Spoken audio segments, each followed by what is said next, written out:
ಮೊದಲು ಬೇಕಾಗಿರ್ತಕ್ಕಂಥ ಪದಾರ್ಥಗಳೇನೆಂಬತಕ್ಕಂಥದ್ದನ್ನು ತೋರಿಸಿದ್ದೀವಿ. ಪದಾರ್ಥಗಳಲ್ಲಿ ಪ್ರಧಾನವಾಗಿ ಅರಿಶಿನ. ಈ ಅರಿಶಿನ ಅಥವಾ ರಂಗೋಲಿ ಪುಡಿ ಯಾವುದಾದ್ರೂ ನಡೆಯುತ್ತೆ. ಆದರೆ ಈಗ ತಾವು ನೋಡ್ತಿರ್ತಕ್ಕಂಥದ್ದು ಅರಿಶಿನ. ನಾವು ಅರಿಶಿಣದಲ್ಲೇ ಪ್ರಾರಂಭ ಮಾಡೋಣ. ಯಾಕೆಂದರೆ ಅರಿಶಿಣದಿಂದ ಮಾಡುವಂಥ ಅನುಷ್ಠಾನ ಶೀಘ್ರವಾಗಿ ಫಲವನ್ನು ಕೊಡುತ್ತೆ. ಅರಿಶಿಣಕ್ಕೆ ಅಂತಹ ಒಂದು ಶಕ್ತಿ ಇದೆ. ಅದರಲ್ಲೂ ಅಡಿಗೆಗೆ ಬಳಸುವಂತಹ ಅರಿಶಿನ, ಅಡಿಗೆ ಮನೆಯಲ್ಲಿ ಅಡಿಗೆಗೆ ಬಳಸುವಂಥ ಅರಿಶಿನ, ಅದು ಅಪ್ಪಟವಾದಂತಹ ಅರಿಶಿನ, ಅದು ಶೀಘ್ರವಾಗಿ ಫಲವನ್ನು ಕೊಡ್ತಕ್ಕಂಥದ್ದು. ಈ ಅರಿಶಿನವನ್ನು ತಯಾರು ಮಾಡ್ಕೋಬೇಕಾದ್ರೆ ಅರಿಶಿನ ಕೊಂಬನ್ನು ಕುಟ್ಟಿ ಪುಡಿ ಮಾಡ್ತಕ್ಕಂಥದ್ದು ಬಹಳ ವಿಶೇಷವಾಗಿರುತ್ತೆ. ಅರಿಶಿನ ತಗೋಪ್ಪ. ಇನ್ನು ಅರಿಶಿನ ಕೊಂಬು ತಾವೆಲ್ಲರೂ ನೋಡಿದ್ದೀರಿ. ನಿಮ್ಮೆಲ್ಲರಿಗೂ ಗೊತ್ತಿರುವಂತಹ ವಿಚಾರ ಅರಿಶಿನ ಕೊಂಬು. ಈ ಅರಿಶಿನದ ಕೊಂಬಿನಲ್ಲಿ ಆರೋಗ್ಯಕ್ಕೆ ಬೇಕಾಗಿರ್ತಕ್ಕಂಥದ್ದು, ವಾಸ್ತು ದೋಷಕ್ಕಿರ್ತಕ್ಕಂಥ ದೋಷಗಳನ್ನು ದೂರ ಮಾಡುವಂಥ ಶಕ್ತಿ ಈ ಅರಿಶಿನ ಕೊಂಬಲ್ಲಿದೆ. ಇನ್ನು ಕುಂಕುಮ ಅಂತಕ್ಕಂಥದ್ದನ್ನು ನಾನು ಅದನ್ನೇ ನೋಡಿಸ್ಬೇಕಾದ್ದಿಲ್ಲ, ನೀವೆಲ್ಲರೂ ನೋಡಿರ್ತೀರಿ. ಆದರೂ ಮತ್ತೊಮ್ಮೆ ಕುಂಕುಮದಲ್ಲಿ ಬೇರೆ ವೈಶಿಷ್ಟ್ಯತೆ ಇದೆಯಾ, ಬೇರೆ ಇದೆಯಾ, ಅಥವಾ ಅದಕ್ಕೆ ಪ್ರತ್ಯೇಕವಾದಂಥ ಕುಂಕುಮನ? ಹಾಗಂತೇನೂ ಇಲ್ಲ. ಕುಂಕುಮ ಬಹಳ ಚೆನ್ನಾಗಿರೋದು ಅಂದರೆ ತಾಳೆ ಕುಂಕುಮ ಅಂತ ಹೇಳ್ತಾರೆ. ತಾಳೆ ಕುಂಕುಮ ಬಹಳಷ್ಟು ಸುಗಂಧಭರಿತವಾಗಿರತಕ್ಕಂಥದ್ದು, ಕುಂಕುಮದಲ್ಲಿ ಬಹಳಷ್ಟು ವಿಶೇಷವಾಗಿರತಕ್ಕಂಥ ಫಲ ಸಿಗುವಂಥದ್ದು. ಇನ್ನು ಈ ಅಂಕೋಲ ಕಡ್ಡಿನ ಈಗಾಗಲೇ ನಾನು ತೋರಿಸಿದ್ದೀನಿ, ಮತ್ತೊಮ್ಮೆ ತೋರಿಸ್ತಾ ಇದ್ದೀನಿ. ಈ ಅಂಕೋಲ ಕಡ್ಡಿ ಬಹಳಷ್ಟು ಕೆಲಸ ಮಾಡುತ್ತೆ. ವಾಸ್ತುಗೃಹದಲ್ಲಿರ್ತಕ್ಕಂಥ ದೋಷ ದೂರ ಮಾಡುತ್ತೆ. ತಂತ್ರಸಾರಗಳು ಯಾರಾದರೂ ಮನೆಗೆ ಏನಾದರೂ ಮಾಟ ಮಂತ್ರ ಪ್ರಯೋಗ ಮಾಡ್ಕೊಂಬರೋದು, ನಿಂಬೆಹಣ್ಣು ಮಂತ್ರಿಸ್ಕೊಂಬರೋದು, ಅಥವಾ ಇನ್ನೇನೋ ಪದಾರ್ಥಗಳಂತಂದು ನಾವು ಕೂತ್ಕೊಳ್ಳೋಂಥ ಆಸ್ಥಾನದಲ್ಲಿ, ಯಾಕೆಂದರೆ ಮನೆಗೆ ಅತಿಥಿಗಳಂತ ನಾವು ಕರೆದಾಗ ಅವರು ಬಂದು ಆ ಮನೆ ಪರಿಸರವನ್ನು, ಮನೆಯಲ್ಲಿರ್ತಕ್ಕಂಥ ಜನವನ್ನು, ಮನೆಯಲ್ಲಿರ್ತಕ್ಕಂಥ ಜನಗಳ ಮನಸ್ಸನ್ನು ಹೊಡೆಯಲಿಕ್ಕೋಸ್ಕರ ಏನು ಮಾಡ್ತಾರೆ, ತಂದು ವಸ್ತುಗಳನ್ನು ತಂದು ಮನೆಯೊಳಗೆ ಹಾಕೊಟ್ಟೋಗ್ತಾರೆ. ಇಂತಹ ನೀಚ ಬುದ್ಧಿ ಮಾಡ್ತಕ್ಕಂಥ ನೀಚರು ಸಾಕಷ್ಟು ಜನ ಇದ್ದಾರೆ. ಬಹುಶಃ ನಾನು ಹೇಳುವಂತಹ ಕಾಲದಲ್ಲಿ ನಿಮ್ಮ ಮನಸ್ಸಿಗೆ ನೊಂದಿರಬಹುದು. ಆದರೆ ಇಂತಹ ನೋವನ್ನು ಅನುಭವಿಸ್ತಿರ್ತಕ್ಕಂಥ ಕುಟುಂಬಗಳು ಸಾವಿರಾರಿದೆ. ಅಂತಹ ಕುಟುಂಬಗಳಿಗೆ ಪರಿಹಾರವಾಗಿ ಈ ಅಂಕೋಲ ಭಾಳ ಕೆಲಸ ಮಾಡುತ್ತೆ. ಹಾಗಾಗಿ ಇದು ಅಂಕೋಲ ಕಡ್ಡಿ. ಇದಕ್ಕೆ ಬಹಳಷ್ಟು ಮುಳ್ಳುಗಳಿರುತ್ತೆ. ಅಂಕೋಲದಲ್ಲಿ ಮುಳ್ಳುಗಳಿರುತ್ತೆ. ಅದನ್ನು ಭಾಳ ಜೋಪಾನವಾಗಿ ಕೆಲಸ ಮಾಡಬೇಕಾಗತ್ತೆ. ಒಳ್ಳೆಯದಾಗಲಿ. ಇನ್ನು ಬಿಳಿ ಸಾಸಿವೆ, ಇದು ವಾಸ್ತುವಿಗೆ ಭಾಳ ವಿಶೇಷವಾಗಿರ್ತಕ್ಕಂಥದ್ದು. ಮನೆ ಗೃಹಪ್ರವೇಶ ಕಾಲದಲ್ಲಿ ತಾವು ನೋಡಿರ್ತೀರಿ. ಹೊಸದಾಗಿ ಮನೆ ಕಟ್ಟಿದಾಗ ಗೃಹಪ್ರವೇಶ ಕಾಲದಲ್ಲಿ ಬಿಳಿ ಸಾಸಿವೆಯಿಂದ ಹೋಮ ಮಾಡಿ ಮನೆಯೆಲ್ಲ ಬಿಳಿ ಸಾಸಿವೆಯನ್ನು ಚೆಲ್ಲಿ ಇರ್ತಕ್ಕಂಥ ದೋಷವನ್ನು ಹೊಡೆದೋಡಿಸ್ಲಿಕ್ಕೆ ಇದು ಬಹಳ ಕೆಲಸ. ಹಾಗೆ ತಂತ್ರಸಾರದಲ್ಲಿ ಅಥರ್ವಣ ಪ್ರಯೋಗಕ್ಕೆ ಬೇಕಾಗಿರ್ತಕ್ಕಂಥದ್ದು, ಅಥರ್ವಣದಲ್ಲಿ ಬಿಳಿ ಸಾಸಿವೆಯ ಮಹಿಮೆ ಸಾಕಷ್ಟು ಇದೆ. ಹಾಗಾಗಿ ತಂತ್ರ ಮಂತ್ರ ಯಂತ್ರಕ್ಕೆ ಬಿಳಿ ಸಾಸಿವೆಯ ಪ್ರಧಾನವಾದಂಥ ಪಾತ್ರ ಸಾಕಷ್ಟು ಇರೋದ್ರಿಂದ ನಾವು ಸಹಿತ ಇಲ್ಲಿ ಬಿಳಿ ಸಾಸಿವೆಯನ್ನು ತಂದಿದ್ದೇವೆ. ಇನ್ನು ಎಡಮುರಿ ಮತ್ತು ಬಲಮುರಿ ನೋಡಿ, ಭಗವಂತ ಎಷ್ಟೆಲ್ಲ ವಿಶೇಷವಾಗಿರ್ತಕ್ಕಂಥ ಒಂದು ವನಸಿರಿಗಳನ್ನು ಈ ಪ್ರಕೃತಿ ಮಾತೆ ನಮಗೆ ದಯಪಾಲಿಸಿದ್ದಾಳೆ ಅಂದರೆ ಅದು ಹೇಳ್ತೀರ್ದು. ಮನುಷ್ಯರಿಗೆ ಒಂದು ಸಮಸ್ಯೆ ಅಂತ ಬಂದಾಗ, ಕಷ್ಟ ಅಂತ ಬಂದಾಗ, ಅಥವಾ ಆರೋಗ್ಯ ಸರಿಯಿಲ್ಲದಿದ್ದಾಗ 180 ಔಷಧಿಗಳಿದೆ. ಹಾಗೆ ಒಂದು ಮನೆ, ಒಂದು ವಾಸ್ತು ಅಥವಾ ಒಬ್ಬ ವ್ಯಕ್ತಿಯ ತನ್ನ ಅಭಿವೃದ್ಧಿಗೆ ಬೇಕಾಗಿರ್ತಕ್ಕಂಥ ವನಸಿರಿಗಳು ಅಷ್ಟೇ ಇದೆ. ಹಾಗಾಗಿ ಇದನ್ನು ಎಡಮುರಿ ಮತ್ತು ಬಲಮುರಿ ಅಂತ ಹೇಳ್ತಾರೆ. ಎಡಮುರಿ ಅಂದರೆ ಎಡಭಾಗ ಸುತ್ತಿರೋದು, ಬಲಮುರಿ ಅಂದರೆ ಬಲಭಾಗದಲ್ಲಿ ಸುತ್ತಿರುವಂಥದ್ದು. ಈ ಮೂಲಿಕೆಯೇ ಈ ಪ್ರಕಾರವಾಗಿದೆ. ಇನ್ನು ಮತ್ತೊಂದು ವಿಶೇಷವಾಗಿರ್ತಕ್ಕಂಥದ್ದು, ಈಗಾಗಲೇ ಜಗಜ್ಜಾಹೀರಾತಾಗಿರ್ತಕ್ಕಂಥದ್ದು, ಸಾಕಷ್ಟು ಪ್ರಚಲಿತವಾಗಿರ್ತಕ್ಕಂಥದ್ದು, ನಿಮ್ಮೆಲ್ಲರಿಗೂ ತಿಳಿದಿರುವಂಥದ್ದು ಮರ್ಲ ಮಾತಂಗಿಯಲ್ಲಿ 2 ಬಣ್ಣ ಬರುತ್ತೆ. ಒಂದು ಶ್ವೇತವರ್ಣ, ಒಂದು ಕಪ್ಪು ಬಣ್ಣ.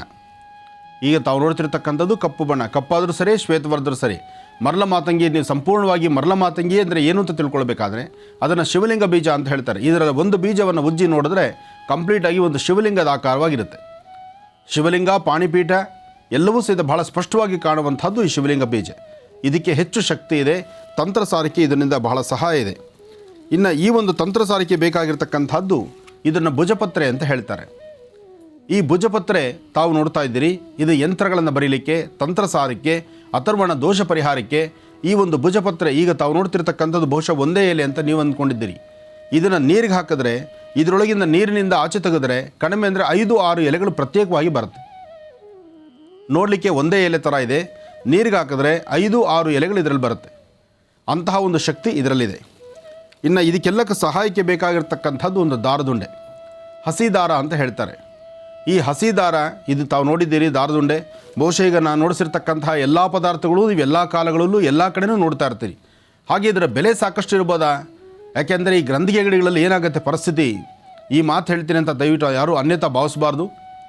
ಮನುಷ್ಯ ಕಷ್ಟ ಅಂತ ಬಂದಾಗ ಪರಿಹಾರಕ್ಕಾಗಿ ನಮ್ಮ ಮಹರ್ಷಿವಾಣಿ ಕಾರ್ಯಕ್ರಮದಲ್ಲಿ ನಾವು ತಿಳಿಸುವಂತಹದ್ದು ಭಾಳ ಚುಟುಕಾಗಿ, ಚಿಕ್ಕದಾಗಿ, ಭಾಳ ಸುಲಭನಾಗಿ, ಅತಿ ಕಡಿಮೆ ಬೆಲೆಯಲ್ಲಿ ಮಾಡಿಕೊಳ್ಳುವಂತಹ ತಂತ್ರಸಾರಗಳನ್ನೇ ಇಲ್ಲಿವರೆಗೂ ಮಹರ್ಷಿವಾಣಿ ಕಾರ್ಯಕ್ರಮದಲ್ಲಿ ನಾವು ತೋರಿಸಿದ್ದೀವಿ.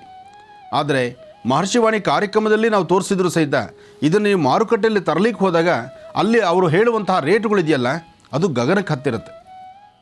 ಇಲ್ಲಿರುವ ಪದಾರ್ಥ ಯಾವುದೂ ಅಂತಹ ಬೆಲೆ ಬಾಳ್ತಕ್ಕಂಥದ್ದಲ್ಲ. ಆದರೆ ಇದರ ಕಾರ್ಯವೈಖರಿ ಅದಕ್ಕೆ ಬೆಲೆನೇ ಕಟ್ಟಕ್ಕಾಗೋದಿಲ್ಲ. ಅಂತಹ ಒಂದು ಬೆಲೆ ಈ ಮೂಲಿಕೆಗಳಿದೆ. ಆದರೆ ಇದು ಯಾವುದೂ ಬೆಲೆ ಅಂತಹದ್ದಿಲ್ಲ. ಎಲ್ಲ ಬಹುಶಃ ಇವತ್ತು ಬೇಕಾಗಿರುವ ಪದಾರ್ಥ ನಿಮಗೆ 10 ರಿಂದ 15 ರೂಪಾಯಿ, 10 ರಿಂದ 15 ರೂಪಾಯಿನಷ್ಟು ಮಾತ್ರ ನಿಮಗೆ ಖರ್ಚಿರ್ತಕ್ಕಂಥದ್ದು. ಈ ಪ್ರಯೋಗವನ್ನು ಮಾಡಿ ಕೆಲಸ ಕಾರ್ಯಗಳಲ್ಲಿ ಸಿದ್ಧಿ ಅಂತಕ್ಕಂಥದ್ದು, ಅಭಿವೃದ್ಧಿ ಅಂತಕ್ಕಂಥದ್ದನ್ನು ಸಾಕಷ್ಟು ತಾವು ನೋಡ್ತೀರಿ. ಮೊದಲು 2 ವೃತ್ತಗಳನ್ನು ಹಾಕಿದ್ದೀವಿ. 2 ವೃತ್ತಾಕಾರ ಅಂದರೆ 2 ಸರ್ಕಲ್ ಹಾಕುವಂಥದ್ದು. ಇದು ಮಾಡುವಂಥ ಸ್ಥಳ ಅದನ್ನು ಫಸ್ಟ್ ತಿಳ್ಕೊಳ್ಬೇಕಾದ್ದು. ಪ್ರಧಾನ ದ್ವಾರದ ಒಳಭಾಗದಲ್ಲಿ, ದ್ವಾರದ ಮುಂಭಾಗದಲ್ಲೇ ಕೂತೇ ಮಾಡಬೇಕು. ಅಂದರೆ ನೀವು ಮನೆ ಒಳಗಡೆ ಕೂತ್ಕೊಳ್ಬೇಕು, ದ್ವಾರ ಮೇಲ್ಗಡೆ ಇರಬೇಕು, ನಿಮಗೂ ದ್ವಾರಕ್ಕೂ 1-1.5 ಅಡಿ ಅಷ್ಟೇ ಇರಬೇಕು. ಅಂದರೆ ಬಾಗಿಲತ್ತರೆ ಮಾಡುವಂಥದ್ದು. ಬಾಗಿಲತ್ರ ನೀವು ಪ್ರಧಾನ ದ್ವಾರದ ಹತ್ರ ಕೂತು ಮಾಡಿದಾಗ ಮಾತ್ರ, ಅಂದರೆ ನಿಮ್ಮ ಮನೆಯಿಂದ ಹೊರಗಡೆ ಕೂತ್ಕೊಳ್ಳೋದಲ್ಲ, ಮನೆ ಒಳಗಡೆ ಕೂತ್ಕೋಬೇಕು. ಮನೆ ಒಳಗಡೆ ಬಾಗಿಲಿಗೆ 1.5 ಅಡಿ ಅಷ್ಟೇ ನೀವು ದೂರದಲ್ಲಿ ಕೂತ್ಕೊಳ್ಬೇಕು. 2 ವೃತ್ತಾಕಾರವನ್ನು ಹಾಕಬೇಕು. 2 ವೃತ್ತಾಕಾರವನ್ನು ಹಾಕಿ ಅದರ ಮಧ್ಯದಲ್ಲಿ ಒಂದು ಬಾಕ್ಸ್ ಹಾಕಬೇಕು. ಅಂದರೆ 2 ಸೊನ್ನೆ ಬರೆದು ಅದರ ಮಧ್ಯದಲ್ಲಿ ಒಂದು ಬಾಕ್ಸು, 4 ರೇಖೆ ಇರತಕ್ಕಂಥ ಬಾಕ್ಸು. ಅದರ ಮಧ್ಯದಲ್ಲಿ ಒಂದು ತ್ರಿಕೋನ. 2 ವೃತ್ತಾಕಾರ, ಬಾಕ್ಸ್ ಹಾಕುವಂಥದ್ದು, 4 ರೇಖೆಗಳು, ಅದರ ಮಧ್ಯದಲ್ಲಿ ಒಂದು ತ್ರಿಕೋನವನ್ನು ಬರೀತಕ್ಕಂಥದ್ದು. ತ್ರಿಕೋನದ ಮಧ್ಯದಲ್ಲಿ ಒಂದು ಬಿಂದು ಇಡ್ತಕ್ಕಂಥದ್ದು. ಒಂದು ಬಿಂದು ಅಂದರೆ ಅಲ್ಲೊಂದು ಚುಕ್ಕೆ ಇಡ್ತಕ್ಕಂಥದ್ದು. ಅದರ ಮಧ್ಯದಲ್ಲಿ ಒಂದು ದೀಪವನ್ನು ಇಟ್ಟಿದ್ದೀವಿ.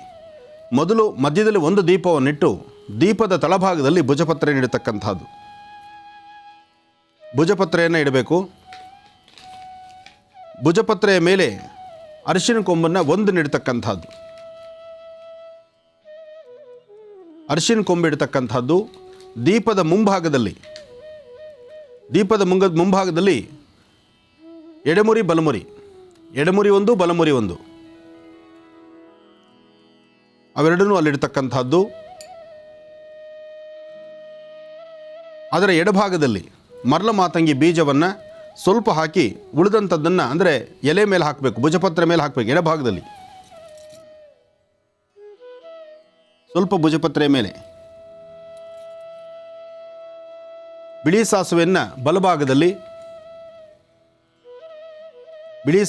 ಬಲಭಾಗದಲ್ಲಿ ಸ್ವಲ್ಪ ಭುಜಪತ್ರೆಯ ಮೇಲೆ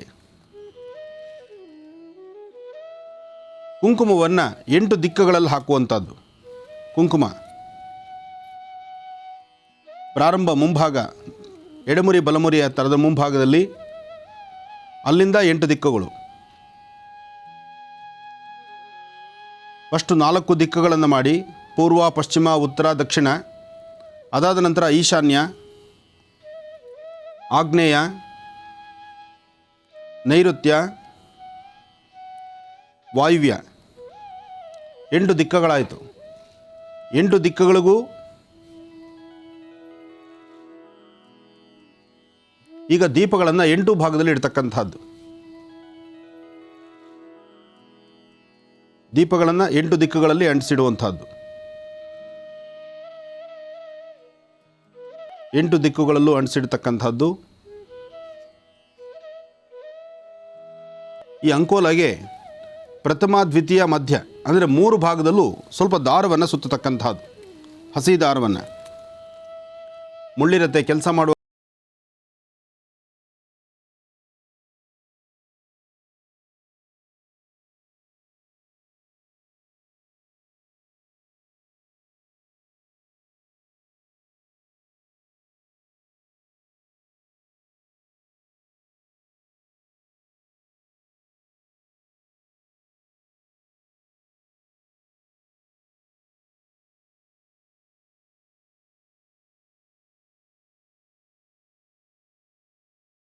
ಮೂರು ಭಾಗದಲ್ಲಿ ದೀಪವನ್ನು ಹಚ್ಚಿ ಇದು ದಾರವನ್ನು ಸುತ್ತಿ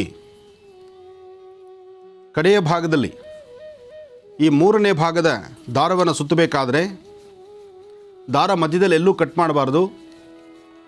ಪ್ರಾರಂಭ, ಮಧ್ಯ, ಅಂತ್ಯ 3 ಭಾಗ. ಈ 3 ಭಾಗದಲ್ಲಿ ಎಲ್ಲೂ ದಾರವನ್ನು ಕಟ್ ಮಾಡೋದು ಬೇಡ. ಒಂದೇ ದಾರವನ್ನು ಪುನಃ ಇಲ್ಲಿ ಮಧ್ಯಭಾಗ, ಒಂದು ಸತಿ ಮೇಲಿಂದ ತಳಭಾಗದಲ್ಲಿ, ತಳಗಿಂದ ಮೇಲ್ಭಾಗದಲ್ಲಿ, ಪುನಃ ಕಡೆ ಭಾಗ. ಇದಾದ ನಂತರ ಭುಜಪತ್ರೆಯಲ್ಲಿರ್ತಕ್ಕಂಥ ಪದಾರ್ಥವನ್ನು ಇದರ ದೀಪ ಹಚ್ಚಿ ದೀಪಕ್ಕೆ ಧೂಪ ದೀಪ ನೈವೇದ್ಯ, ನಿಮ್ಮ ಮನೆ ದೇವರ ಪ್ರಾರ್ಥನೆ, ವಾಸ್ತುದೇವರ ಪ್ರಾರ್ಥನೆ ಆದ ನಂತರ ಓಂ ದುಂ ದುರ್ಗಾಯೇ ನಮಃ, ಓಂ ದುಂ ದುರ್ಗಾಯೇ ನಮಃ, ಓಂ ದುಂ ದುರ್ಗಾಯೇ ನಮಃ, ವಾಸ್ತುಪುರುಷಾಯ ನಮಃ, ವಾಸ್ತುಪುರುಷನ 21 ಬಾರಿ ಪ್ರಾರ್ಥನೆ ಮಾಡ್ತಕ್ಕಂಥದ್ದು. ಓಂ ದುಂ ದುರ್ಗಾಯೇ ನಮಃ, ಓಂ ದುಂ ದುರ್ಗಾಯೇ ನಮಃ. ಈ ಪ್ರಕಾರವಾದಂಥ ದುರ್ಗಾದೇವಿಯ ಅನುಷ್ಠಾನದ ಮಂತ್ರವನ್ನು 54 ಅಥವಾ 108 ಬಾರಿ ಪಠನೆ ಮಾಡ್ತಕ್ಕಂಥದ್ದು. ಇದಕ್ಕೆ 2 ಧೂಪ ದೀಪ ನೈವೇದ್ಯಕ್ಕಾಗಿ ಬೆಲ್ಲದ ನೀರು ಅಥವಾ ಸಕ್ಕರೆ ನೀರು ಅಥವಾ ವಿಶೇಷವಾಗಿರ್ತಕ್ಕಂಥ ಒಂದಷ್ಟು ಜೇನುತುಪ್ಪ, ಇದನ್ನಷ್ಟೇ ನೈವೇದ್ಯ ಮಾಡಬೇಕು.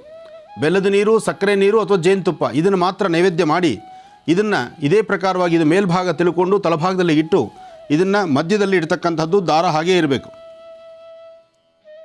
ಭಾಳ ಜೋಪಾನ.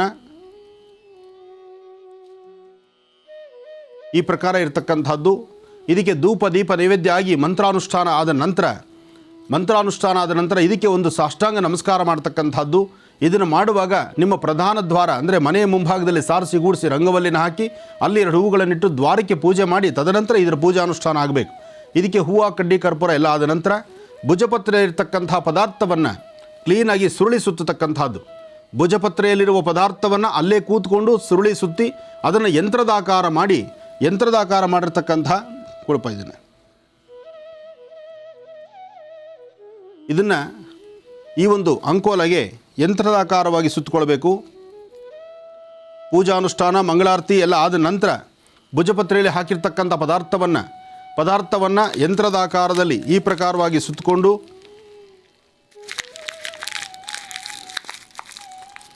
ಇದು ಚಿಕ್ಕದಾಗಿ ಚುಟುಕಾಗಿ ಮಾಡ್ಕೊಳ್ಳುವಂಥದ್ದು. ಯಂತ್ರದಾಕಾರ ಒಳಗಿರುವ ಪದಾರ್ಥ ಬೀಳಬಾರ್ದು. ಅದನ್ನು ಜೋಪಾನವಾಗಿ ಇದರ ಮಧ್ಯಭಾಗದಲ್ಲಿ ಇಡಬೇಕು.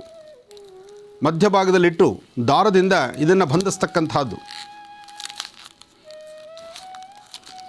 ದಾರದಿಂದ ಈ ಪ್ರಕಾರವಾಗಿ ಬಂಧಿಸಬೇಕು.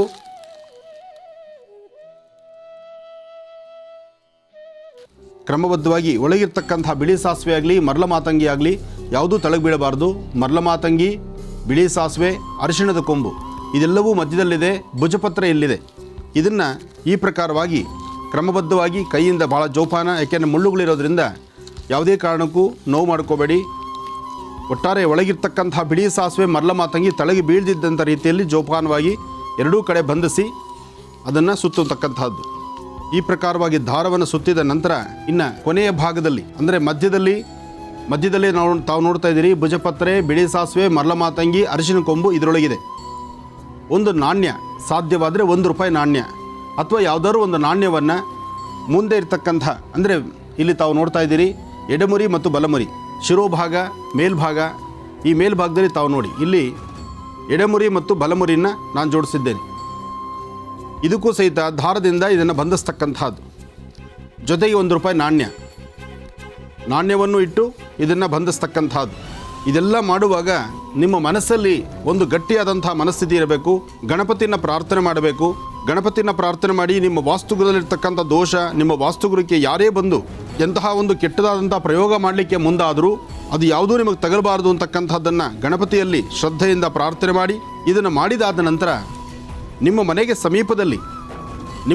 ಸಮೀಪದಲ್ಲಿ ಎಲ್ಲಾದರೂ ಬಿಳಿ ಎಕ್ಕದ ಗಿಡ ಇದ್ದರೆ ಇದನ್ನು ಭಾಳ ಜೋಪಾನವಾಗಿ ಒಂದು ಕೆಂಪು ವಸ್ತ್ರದಲ್ಲೋ ಹಳದಿ ವಸ್ತ್ರದಲ್ಲೋ ಇದನ್ನು ಜೋಪಾನ ಮಾಡಿ ತೆಗೆದುಕೊಂಡು ಹೋಗಿ ಆ ವೃಕ್ಷದ ಸಾನ್ನಿಧ್ಯಕ್ಕೆ ತೆಗೆದುಕೊಂಡು ಹೋಗಬೇಕು.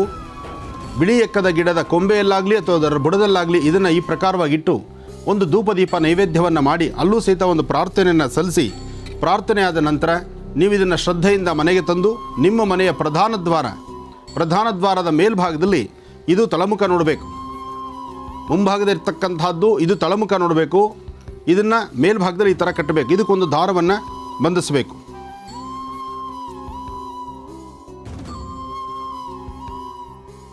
ಈ ಪ್ರಕಾರವಾಗಿ ಇದನ್ನು ಮೇಲ್ಭಾಗದಲ್ಲಿ ಕಟ್ಟುವಂಥದ್ದು. ಮನೆಗೆ ಮೇಲ್ಭಾಗದಲ್ಲಿ ಈ ಥರ ಕಟ್ಟಿ ಇದರ ಮುಂಭಾಗದಲ್ಲಿ ಅರಿಶಿನ ಕುಂಕುಮ, ಮನೆ ದೇವರ ಪ್ರಾರ್ಥನೆ, ಅರಿಶಿನ ಕುಂಕುಮದಿಂದ ಪೂಜೆ ಮಾಡಿ ಮನೆ ದೇವರ ಪ್ರಾರ್ಥನೆ ಮಾಡ್ತಕ್ಕಂಥದ್ದು. ಇದು ಸಂಪೂರ್ಣವಾಗಿ ರೆಡಿಯಾಗಿದೆ, ಸಿದ್ಧಿಯಾಗಿದೆ.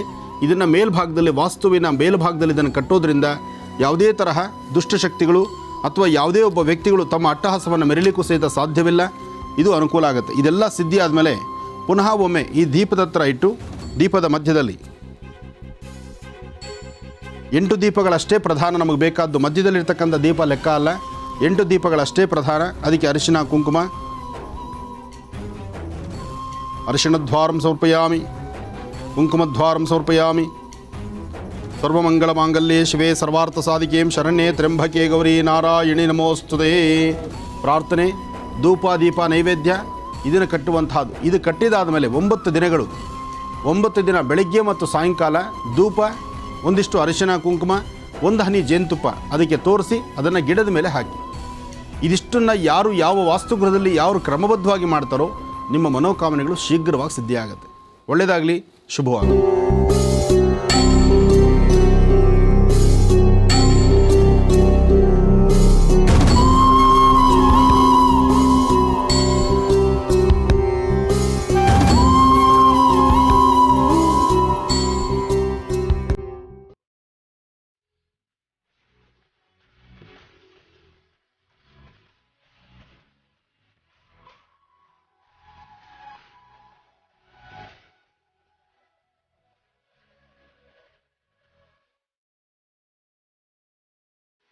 नमो आञ्जनेयं नमो दिव्यकायं नमो वायुपुत्रं नमो सूर्यमित्रं नमो निखिलरक्षाकरं रुद्ररूपं नमो मारुतिं रामदूतं नमामि.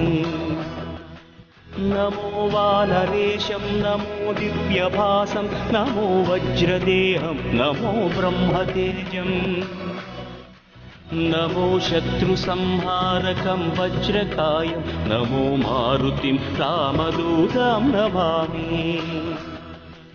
नमो आञ्जनेयं नमो दिव्यकायं नमो वायुपुत्रं नमो सूर्यमित्रं नमो निखिलरक्षाकरं रुद्ररूपं नमो मारुतिं रामदूतं नमामि.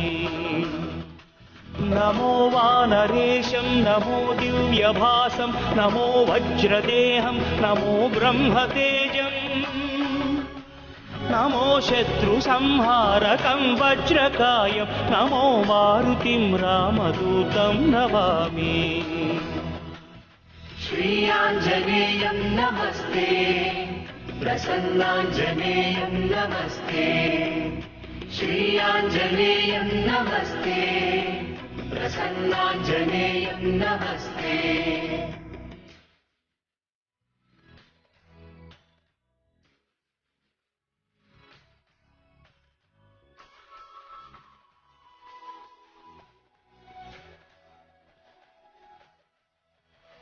नमो वानरेन्द्रं नमो विश्वपालं नमो विश्वमोदं नमो देवशूरं नमो गगनसञ्चारितं पवनतनयं नमो मारुतिं रामदूतं नमामि. नमो रामदासं नमो भक्तपालं नमो ईश्वरांशं नमो लोकवीरं नमो भक्तचिन्तामणिं गदापाणिं नमो मारुतिं रामदूतं नमामि.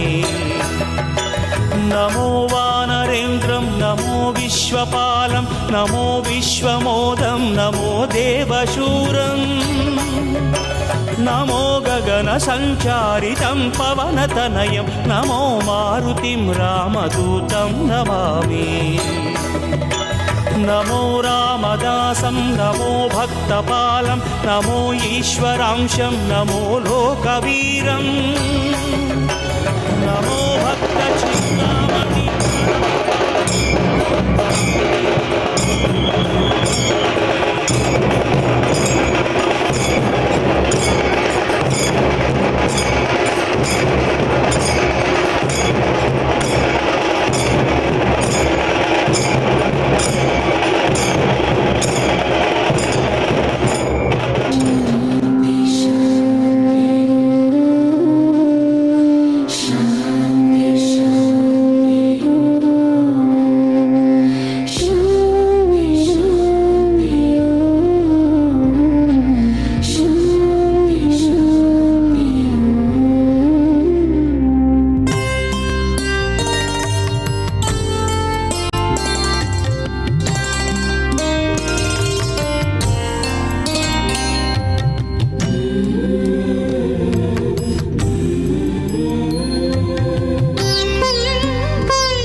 ಆನಂದ ಗುರುಗಳ ಅವತಾರವು ವಿಶ್ವದ ಶಾಂತಿಗೆ ಪ್ರೇರಕವು.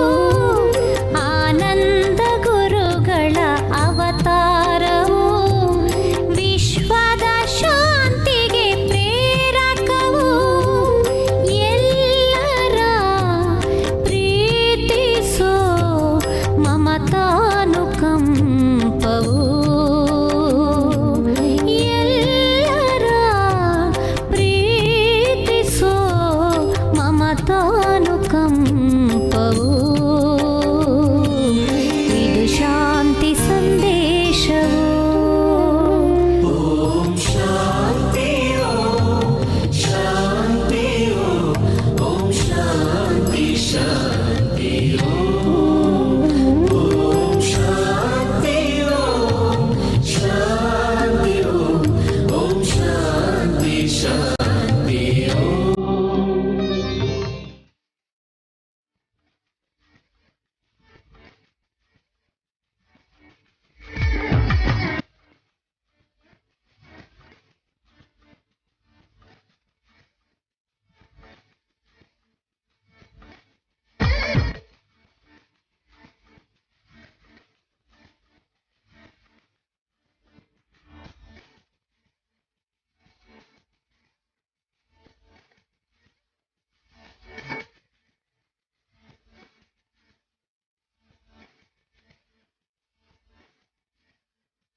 सहस्रशीवृषा पुरुषः सहस्राक्षः सहस्रपाद सभोभिं विश्वतो ऋत्वा तिष्ठदशाङ्गुलं पुरुष एवेदकं सर्वं यद्भूतं यद्भव्यम् उतामृतस्त्वस्तेशानः यदन्हेनातिरोहति एतावानस्य महिमा अधोऽध्यायागुच्छवपुरुषः मनोजवं मार्तुल्यवेगं जितेन्द्रियं बुद्धिमतां वरिष्ठं वातात्मजं वानरवदमुख्यं श्रीरामदूतं शिरसा नमामि।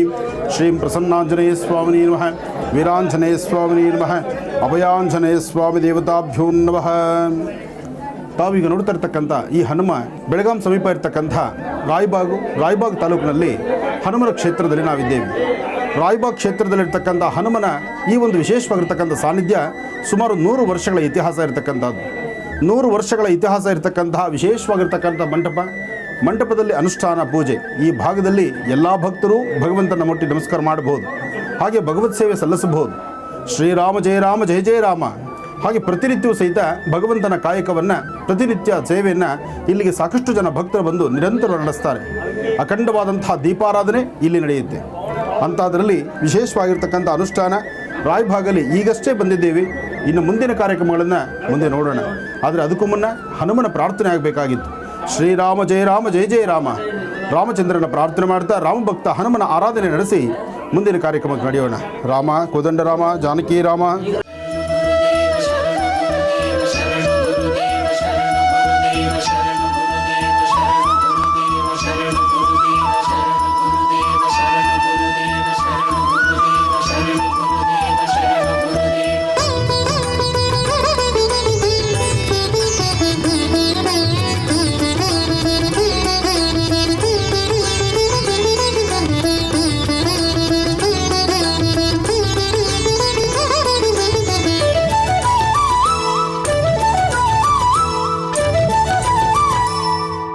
ಸ್ವರದಲ್ಲಿ ಸಂಕಷ್ಟ ತಿಳಿದು, ನೋಟದಲ್ಲಿ ನೋವುಗಳ ಅಳೆದು, ಶುಭ ತರುವ ಆನಂದ ಗುರುವೇ, ಶ್ರೀಚರಣಕ್ಕೆ ಶಿರವ ಮಣಿವೆ.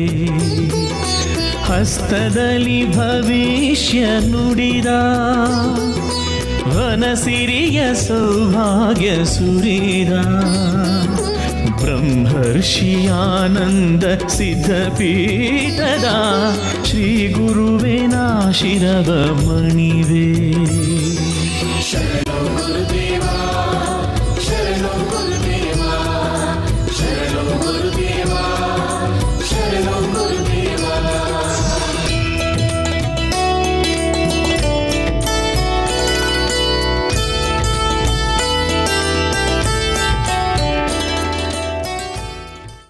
ಮಹರ್ಷಿ ಹೇ ತಪಸ್ವಿ ನೀ ಜ್ಞಾನದಾತನು, ಹೇ ಮಹರ್ಷಿ ಹೇ ತಪಸ್ವಿ ನೀ ಶಾಂತಿ ದೂತನು, ಹೇ ಮಹರ್ಷಿ ಹೇ ತಪಸ್ವಿ ನೀ ಜ್ಞಾನದಾತನು, ಹೇ ಮಹರ್ಷಿ ಹೇ ತಪಸ್ವಿ ನೀ ಶಾಂತಿ ದೂತನು.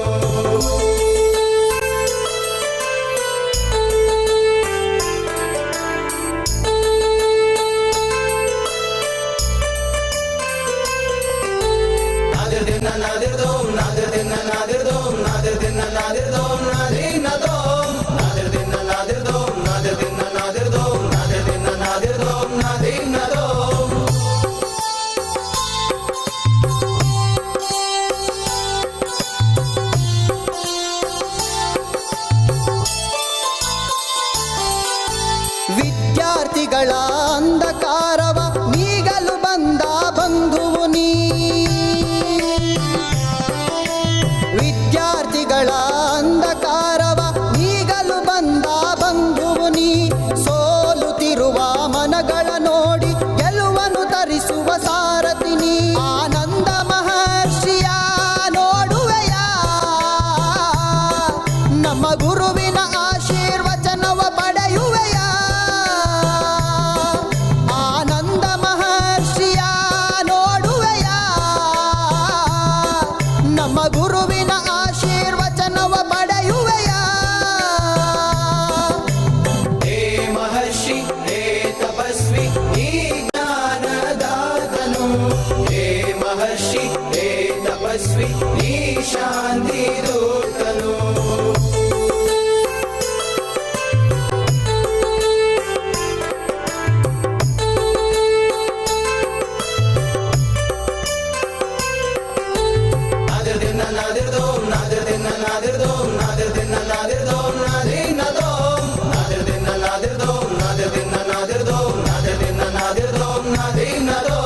ಸ್ವರತ ರಂಗದಲ್ಲಿ ಕಣ್ಣ ರೇಖೆಯಲ್ಲಿ ತಿಳಿಯುವೆ ಮನುಜನ ಕಷ್ಟಗಳ, ಸ್ವರತ ರಂಗದಲ್ಲಿ ಕಣ್ಣ ರೇಖೆಯಲ್ಲಿ ತಿಳಿಯುವೆ ಮನುಜನ ಕಷ್ಟಗಳ. ಸುಲಭ ರೀತಿ ಪರಿಹಾರ ತಿಳಿಸಿ ನೀಡುವೆ ನಮಗೆ ನೆಮ್ಮದಿಯ, ಗುರು ನೆಮ್ಮದಿಯ ನೀಡುವೆಯ. ನಮ್ಮ ಆರಾಧನೆಯ ನೀ ಸ್ವೀಕರಿಸುವೆಯ, ಗುರು ನೆಮ್ಮದಿಯ ನೀಡುವೆಯ. ನಮ್ಮ ಆರಾಧನೆಯ ನೀ ಸ್ವೀಕರಿಸುವೆಯ. ಹೇ ಮಹರ್ಷಿ ಹೇ ತಪಸ್ವಿ ನೀ ಜ್ಞಾನದಾತನು, ಹೇ ಮಹರ್ಷಿ ಹೇ ತಪಸ್ವಿ ನೀ ಶಾಂತಿ ದೂತನು.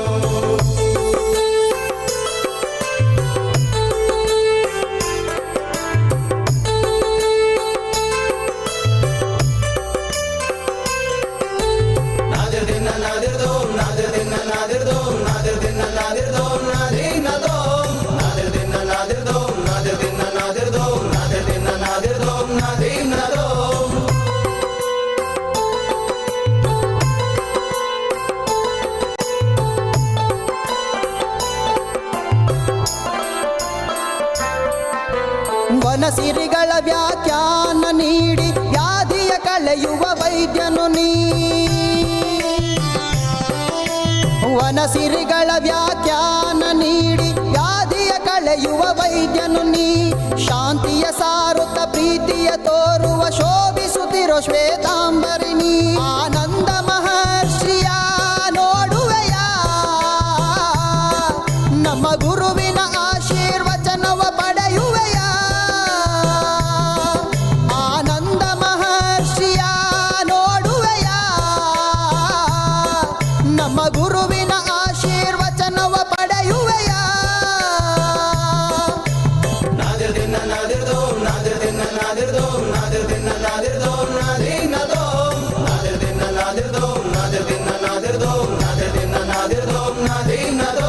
ಆನಂದ ಮಹರ್ಷಿಯ ನೋಡುವೆಯ ನಮ್ಮ ಗುರುವಿನ ಆಶೀರ್ವಚನವ ಪಡೆಯುವೆಯ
ಮೃತ್ಯುವನ್ನು ಗೆದ್ದ ಗುರುನಾಥರು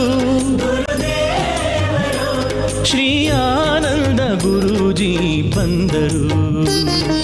ಮೃತ್ಯುವನ್ನು ಗೆದ್ದ ಗುರುನಾಥರು ಶ್ರೀ ಆನಂದ ಗುರೂಜಿ ಬಂದರು.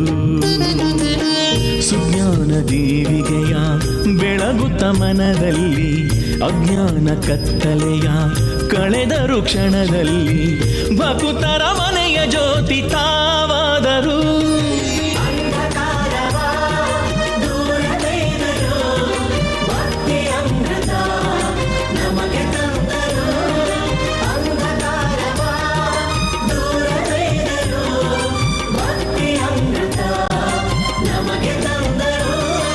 ಮೃತ್ಯುವನ್ನು ಗೆದ್ದ ಗುರುನಾಥರು ಶ್ರೀ ಆನಂದ ಗುರೂಜಿ ಬಂದರು.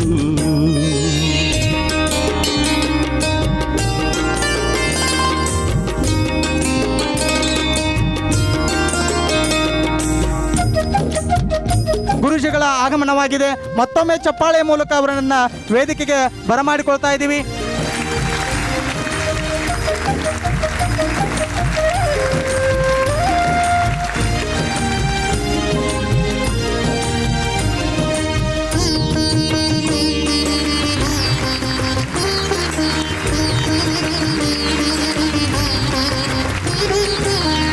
ಅಬಾಲ ವೃದ್ಧರ ವೇದನೆ ಕಳೆದವರು ಮಹರ್ಷಿ ಸಾಂತ್ವನದ ಹರಿಕಾರರು. ಅಬಾಲ ವೃದ್ಧರ ವೇದನೆ ಕಳೆದವರು ಮಹರ್ಷಿ ಸಾಂತ್ವನದ ಹರಿಕಾರರು. ಅರಿವಿನ ದರ್ಪಣದ ಅರಿವಿನ ನಿಧಿ ಇವರು ಸ್ವರ ಜ್ಯೋತಿಷ್ಯದ ಗುರು ಬ್ರಹ್ಮ ಗುರುರ್ ವಿಷ್ಣು ಗುರುದೇವೋ ಮಹೇಶ್ವರ ಗುರು ಸಾಕ್ಷಾತ್ ಪರಬ್ರಹ್ಮ ತಸ್ಮೈ ಶ್ರೀ ಗುರವೇ ನಮಃ. ನಾನು ದೇವರಲ್ಲಿ ಎಲ್ಲೋ ಹುಡುಕಿದ ಇಲ್ಲದ ದೇವರ ಕಲ್ಲು ಮಣ್ಣುಗಳ ಗುಡಿಯೊಳಗೆ ಇಲ್ಲೇ ಇರುವ ಪ್ರೀತಿ ಸ್ನೇಹಗಳ ಗುರುತಿಸಲಾದೆವೆ ನಮ್ಮೊಳಗೆ ಅಂತೆ. ಖಂಡಿತವಾಗಿಯೂ ನೀವು ನಾ ನೋಡ್ಬೇಕಾ ದೇವಸ್ಥಾನದಲ್ಲಿ ದೇವರಿದ್ದಾನೆ ಇಲ್ಲ ಅಂತಲ್ಲ, ಆದ್ರೆ ನಾ ಸ್ವಾಮಿ ಆದ್ಮೇಲೆ ಸತ್ಯವಾಗಲೂ ನಾ ನೋಡ್ತಾ ಇರೋದು ನಾ ಭಕ್ತರ ಹೃದಯದಲ್ಲಿ ದೇವರವನ್ನ ನೋಡ್ತಾ ಇರೋದ್ರಿಂದ ಬಹುಶಃ ನೀವೆಲ್ಲ ಹಸಿದಿರಿ, ಅದಕ್ಕಾಗಿ ಜಾಸ್ತಿ ಹೊತ್ತು ಬೆಳೆಸಬಾರ್ದು ಅನ್ಕೊಂಡು ಕಾರ್ಯಕ್ರಮವನ್ನ ಸ್ವಲ್ಪ ಓಡಿಸ್ತಾ ಇದ್ದೀವಿ. ನೇರವಾಗಿ ಇವತ್ತು ನಮ್ಮ ಜೊತೆ ಇರತಕ್ಕಂಥ ಆನಂದ್ ಗುರೂಜಿ ಅವರು, ನಿಮಗೆ ಗೊತ್ತಿರಲಿ ಆನಂದ್ ಗುರೂಜಿ ಅವರು ಅಂತಂದ ತಕ್ಷಣನೇ ಎಲ್ಲರೂ ಸಂತೋಷದಿಂದ ಓಡಿ ಬರ್ತೀರಿ. ಯಾಕಂತಂದ್ರೆ ಅವ್ರೆಲ್ಲರೂ ಪ್ರೀತಿಯಿಂದ ಮಾತಾಡಿಸ್ತಾರೆ. ಬಹುಶಃ ನಿಮಗೆ ಗೊತ್ತಿರ್ಲಿ, ಬೆಳಿಗ್ಗೆ 3:15 ಮಣಿ ಬಿಟ್ಟಾರೆ, ಈಗೂ 1 ಲೋಟ ಹಾಲು ಕುಡಿದ್ರು. ಇಲ್ಲ ಅವರೆಲ್ಲರೂ ಕೂತ್ಕೊಂಡಾರೆ, ಅವ್ರ ಹತ್ರ ಹೋಗೋಣ ನಾವು ಬರ್ರಿ ಅಂದ್ರೂ ಬಂದವ್ರಿಗೆಲ್ಲ ಪ್ರೀತಿಯಿಂದ ಮಾತಾಡಿಸ್ತಾ ಇದ್ರು. ಅದಕ್ಕಾಗಿ ಇವತ್ತು ಅವರಿಗೆ ಮೊದಲ ಗೌರವವನ್ನ ಮಾಡ್ತಾ ಇದ್ದೀವಿ. ಇಬ್ಬರು ಇವತ್ತ ಪರಮ ಪೂಜ್ಯ ಡಾಕ್ಟರ್ ಶಿವಕುಮಾರ ಮಹಾಸ್ವಾಮಿಗಳ ಆಶೀರ್ವಾದವನ್ನು ಪಡೆದು ಬಂದವರು.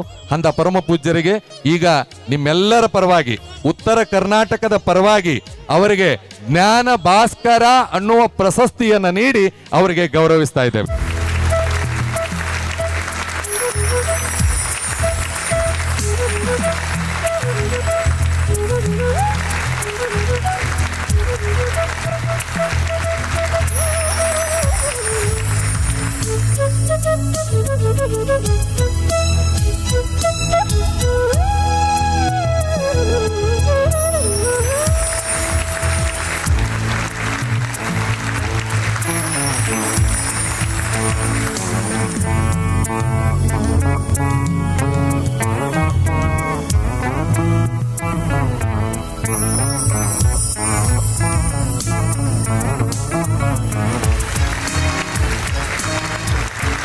ಜ್ಞಾನ ಭಾಸ್ಕರ ಅನ್ನುವಂಥ ಪ್ರಶಸ್ತಿಯನ್ನು ನೀಡಿ ಗೌರವಿಸಿರ್ತಕ್ಕಂಥ ಹೊಸ ಸಂದರ್ಭದಲ್ಲಿ ಹುಕ್ಕೇರಿಯ ಪರಮ ಪೂಜ್ಯರೂ ಆಗಿರುವಂಥ ಚಂದ್ರಶೇಖರ ಶಿವಾಚಾರ್ಯ ಅಪ್ಪಗಳವರ ಮುಖಾಂತರವಾಗಿ ಎರ್ನಾಳದ ಪರಮ ಪೂಜ್ಯರು, ಅದರ ಜೊತೆಗೆ ಇವತ್ತಿನ ಈ ಕಾರ್ಯಕ್ರಮದಕ್ಕೆ ಆಗಮಿಸಿರುವಂಥ ನಂದಿಕೋಳಿ ಪರಮ ಪೂಜ್ಯರು ಕೂಡ ಆದಿಯಾಗಿ ಇವತ್ತಿನ ದಿನ GTVಯ ಖ್ಯಾತಿಯ ಮಹರ್ಷಿಗಳಾಗಿರುವಂಥ ಡಾಕ್ಟರ್ ಮಹರ್ಷಿ ಆನಂದ ಗುರುಜಿ ಅವರಿಗೆ ಜ್ಞಾನ ಭಾಸ್ಕರ ಅನ್ನುವಂಥ ಪ್ರಶಸ್ತಿ ನೀಡಿ ಅವರನ್ನು ಗೌರವಿಸೋದಕ್ಕೆ ರಾಯಭಾಗದ ಸಮಸ್ತ ಭಕ್ತರ ವತಿಯಿಂದ